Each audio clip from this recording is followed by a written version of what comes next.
The Constitutional Court has delivered one of the most politically significant judgments since the dawn of democracy, ruling that Parliament acted improperly when it blocked the Section 89 impeachment process against Cyril Ramaphosa over the Phala Phala scandal.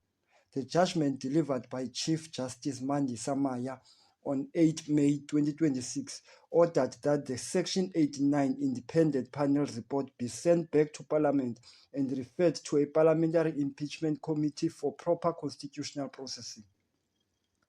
The legal implication of the President Ramaphosa.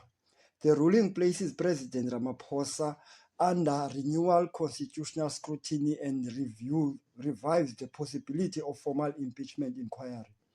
While the judge does not remove him from office immediately, it reopens the constitutional accountability mechanism that Parliament effectively shut down in December 2022 when the ANC used its majority to reject the Section 89 report.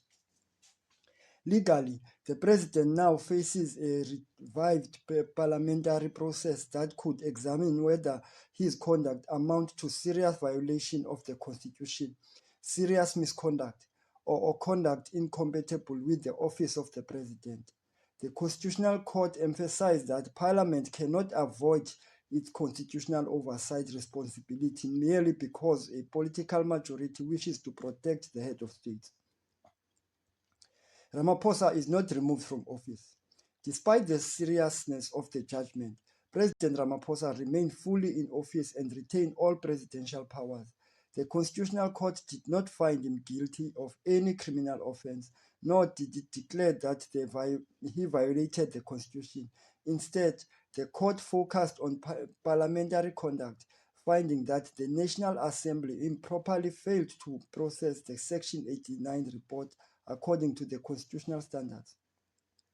This means Ramaphosa still has the right to defend himself before any impeachment continues, and any present evidence, legal argument, and explanation regarding the Phala Phala matter. The president therefore remains politically vulnerable but legally protected by due process. The Phala Phala scandals return to the center of South African politics. The Phala Phala controversy began after a burglary of Ramaphosa Limpopo game farm in February 2020, where approximately 580,000 in foreign currency was allegedly stolen.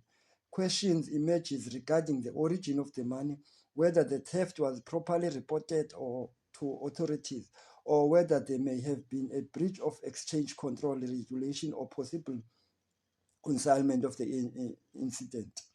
Although several institutions, including the South African Reserve Bank, SARS, and Public Protector, previously declared Ramaphosa, the Constitutional Court judgment now places the matter back into the national political spotlight. What next in Parliament? The next major step now falls to National Assembly Speaker Thoko Didiza, who must oversee the implementation of the Constitutional Court order. Parliament is expected to formally re-table the Section 89 report and refer it to an impeachment committee for further consideration. The committee may call witnesses, examine evidence, review the finding of independent panel, and determine whether sufficient grounds exist for impeachment proceedings to continue. The process could become lengthy, politically divisive, and highly public.